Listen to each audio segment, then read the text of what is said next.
Hello everyone, welcome back to my channel my real blog. Rupali চ্যানেলের সবাইকে welcome জানিয়ে আবার একটা নতুন ব্লগ নিয়ে তোমাদের সামনে চলে এসেছি। তো আশা করি সবাই ভালো আছো এবং সুস্থ আছো। তোমাদের ভালোবাসা এবং আশীর্বাদে আমরাও ভালো আছি। তো আজকের হচ্ছে বৃহস্পতিবার, এখন বাজে ওই 7টা। এখন থেকেই আমি আমার ব্লগটা স্টার্ট করছি। আর সবার প্রথমে ঘরটা একটু ক্লিন করে নিচ্ছি, দেখতেই পাচ্ছ।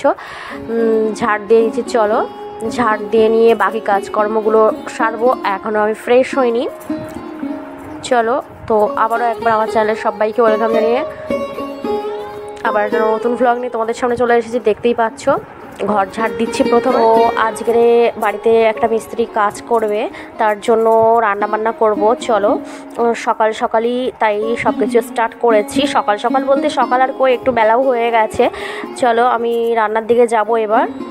তো দেখতে পাচ্ছ সকালবেলায় আমাদের মেনুতে আছে এখানে ডাল, আলু ভাতে, ডিমের অমলেট আর ছোলা কচু আলু ভাজা, এই যে। আর দুপুরবেলার মেনু তোমাদের সাথে একটু দেখিয়ে দিলাম, ওই যে কলা, আলু, মাছ আর পটল চিংড়ি। আর সেইভাবে ভ্লগ শেয়ার করা হয়নি রান্না বান্না, কারণ আজকে খুব ব্যস্ততার মধ্যে ছিলাম। আর এই যে কদবেলগুলো রাতের বেলায় নিয়ে আসা হয়েছে, এই যে আমরা রাত্রে ডিনার করতে বসে পড়েছি। কারণ কি আজকের ভিডিওটা সেইভাবে শেয়ার করা হয়নি, আজকে দুপুরের কিছু তরকারি বেঁচে গেছিলো আর এখানে আলু ভাতে মাখছেও। তো গুড মর্নিং এভরিওয়ান, আবার একটা নতুন ভ্লগে তোমাদের ওয়েলকাম। এটা হচ্ছে আবার শুক্রবারের সকাল থেকে ভ্লগটা স্টার্ট করছি, কারণ কালকে একটু ব্যস্ত ছিলাম, সেই জন্য সেইভাবে আমি ভ্লগ করতে পারিনি। তো দেখতে পাচ্ছ এখানে ডুমুর সিদ্ধ করতে বসিয়ে দিয়েছে মামনি। আর হচ্ছে মান কচু কাটা আছে, ওখানে রান্না করবে। সব মশলাপাতিও কিন্তু রেডি করছে, দেখতেই পেয়েছো তোমরা, তোমাদের দেখালাম এক্ষুনি। আর আমি এখানে লাউ পাতাগুলো বেছে নিই। চলো আজকে একটা স্পেশাল রান্না হবে বাড়িতে, মানে স্পেশাল বলতে আর কি ওই মানে সেই মাছ মাংস হার মানবে, কারণ এই সব খেলে। আর মাছ মাংস তো প্রায়শই খাই, কিন্তু এইসবের একটা আলাদাই ঐতিহ্য, প্রতিভা, কারণ এইসব রান্নাবান্না আমাদের হারিয়ে যাচ্ছে। আমরা সবসময় মাছ মাংস খেতে খেতে গ্রামের যেসব মা কাকিমাদের হাতের এই রান্নাগুলো, তারপরে ঠাকুমা, তারা আগে খুব এই সব রান্না করতো। তো চলো আমি তোমাদের সাথে শেয়ার করব আজকের এটা। তবে এখানে না, শর্টসে তোমরা পরে পাবে, এখানে জাস্ট আমি তোমাদের সাথে দেখিয়ে দিলাম, কিন্তু রান্নার রেসিপিটা তোমরা পরে পাবে, আমি পরে দেব। তো দেখতেই পাচ্ছ এখানে মানকচু ভেজে নিচ্ছে ছাকা তেলে, দেখতেই পেলে। আর মাছ ভাজা হয়ে গেছে, এই যে এখানে পেঁয়াজ দিয়ে দিয়েছে প্রথমে তেলের উপরে। আজকে তোমাদের মানকচুর তরকারিটা আমি শেয়ার করছি। এটা কিন্তু বাড়ির মানে বাগানের মানকচু। আর এখানে আদা রসুন বাটা একেবারে দিয়েছে তেলের উপরে। আর 5 ফোড়ন মানে দিতে ভুলে গেছে, পরে দেবে। এই যে দিল, চলো। আর মানকচুটা কিন্তু সেই টেস্ট হয়েছিল, এই যে কাঁচা লঙ্কাও কাটা ছিল, সেটা দিয়েছে। মামুনি বানাচ্ছে মানকচু, কারণ আমি বানালে যদি গালে ধরার চান্স থাকে, আমার ভয় করে, সেই জন্য আমি রিস্ক নিই না, আমার খুব ভয় লাগে। আর এই যে লবণ হলুদ এবার দিয়ে দেবে। আর তরকারিটা যা, তরকারির গন্ধে বাড়িটা পুরো মোমো করছিল, এত সুন্দর ফ্লেভার ছিল তরকারিটার। আর মানকচু কার কার ভালো লাগে অবশ্যই কমেন্ট করো। এখানে আছে শুকনো লঙ্কা আর জিরে মরিচ বাটা একসাথে দিয়ে দিচ্ছে, দিয়ে ভালো করে মানে তরকারিটা ভালো করে সবজিটা ভালো করে কষিয়ে নিয়ে তারপরে জল দিচ্ছে। আর পরে তো মাছটা দিয়ে দেবে, আর নামানোর সময় গরম মশলা ঘি দিয়ে দেবে। আর তেলের উপরে দেখো এখানে আমি একটু ডুমুর ভাজা করছি, তাই তেলের উপরে শুকনো লঙ্কা ফোড়ন দিয়েছি, পেঁয়াজ কুচি, রসুন কুচি দিয়ে ডুমুরটা তোমাদের দেখিয়েছিলাম একটু আগে, সিদ্ধ করতে দেয়া ছিল, সেটাই আর কি ভাজা করছি। চলো ডুমুরটা ভাজা করে নিই।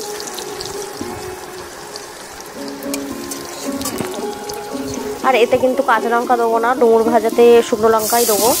এই যে আগে থেকে ডুমুরটা সিদ্ধ করে ধুয়ে, এই যে গাছের থেকে তেজপাতা নিয়ে এসে মামনি ধুয়ে রৌদ্রে দিয়েছে তেজপাতা। আর এই লেবুটা এখন গাছ থেকে পারলো দাদা, এই সময় লেবুটা পুরো হালকা আর বড় নাকি।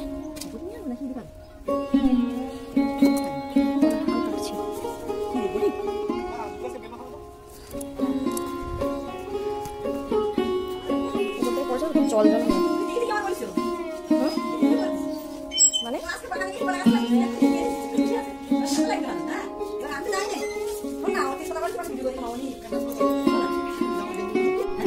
তো বন্ধুরা আমরা কিন্তু আমি স্নান করে অনেকক্ষণ পরে তোমাদের সামনে আবার এসেছি। আর দেখতে পাচ্ছ আমরা এখন বসে পড়েছি খেতে। এখন কিন্তু বাজে ওই 2টো। চলো আমরা লাঞ্চ করে নিই। আর আজকে দুপুরে মেনুতে ছিল লাউ পাতায় পার্শে মাছ ভাপা, আর এখানে আছে মানকচু দিয়ে পার্শে মাছের তরকারি। চলো আমরা এটা আমাদের লাঞ্চের জন্য। চলো আমরা খেয়ে নিই, তোমাদের সাথে পরে দেখা হচ্ছে। আর এই যে খাওয়ার পরে এখন এই লেবুটা কেটে নিচ্ছে ও।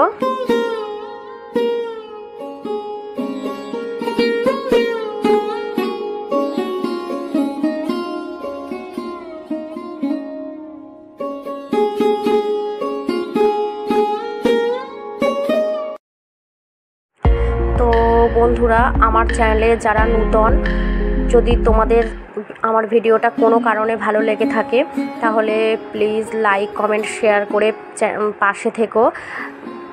আর যারা আমার চ্যানেলে পুরনো, তাদের প্রথম থেকে দেখে আসছো, তাদেরকে অসংখ্য ধন্যবাদ। তারা ভিডিও দেখার পরে একটা কমেন্ট করে দিও, যাতে করে তাদের ভিডিওতে আমি যেতে সুবিধা হয়। তো এখানে আমরা তো ভাত খেয়ে উঠেছি, আর তার জন্য একটু লেবু খাবো। লেবু ভাত খাওয়ার পরে খাবো, যেটা একটু আগে পেড়ে এনেছিল, তোমাদের সাথে দেখিয়েছি যে তেজপাতার সাথে লেবু নিয়ে এসছে। তো আমি তোমাদের সেটাই আর কি, সেই লেবুটা ছাড়িয়ে নিচ্ছেও, তাই আমি তোমাদের দেখালাম একটু। গাছের থেকে যে লেবুটা পাড়া হয়েছে সেটা এখন ছাড়িয়ে নিচ্ছে, খাবো দুপুরবেলা ভাত খাওয়ার পরে। আর এই যে এখানে হচ্ছে কদবেল মাখা, খাবো এটাও। চলো, টাকা লোক লাগছে, চলে এসো। তো আমি শুধু খাওয়া দাওয়া শেয়ার করছি, কারণ কি এই ছাড়া তো আমি অন্য কিছু করিনি, খাওয়া শোয়া ঘোরা। তো যাই হোক, তো দেখতে পাচ্ছ আমরা ডিনার করতে বসে পড়েছি। আজকে রাতে হচ্ছে ডাল মাখা আর ডুমুর ভাজা। আর খাওয়া দাওয়া সেরে আমি এখন বাসনগুলো মেজে নিতে এসেছি কলপাড়ে। দেখতেই পাচ্ছ রাতের বেলা আমার যখন মনে হয় যে রাতের বেলা মাজবো তো মেজে নিই, আর যখন মনে হয় না তখন সকালবেলা উঠে মামুনি মাজে, কারণ আমার সকালবেলা অত তাড়াতাড়ি ঘুম ভাঙে না, সেই জন্য। আর আমি যদি মাজি তো রাতের বেলাতেই মেজে রাখি, আর যদি না মাজি তো সকালবেলা উঠে মামুনি মাজে। তো চলো আমি বাসনগুলো মেজে নিই। আর দেখতে পাচ্ছ এখানে মিনিকে খেতে দিয়ে দিয়েছে ভাত, তাই ও ভাত খেয়ে নিচ্ছে। তো আজকের কিন্তু ভিডিওটা এই পর্যন্তই রাখবো, বেশি বড় করব না, আমি বাসনগুলো মেজে নিই। তো আর সবাই ভালো থেকো, সুস্থ থেকো, love you all, good night everyone.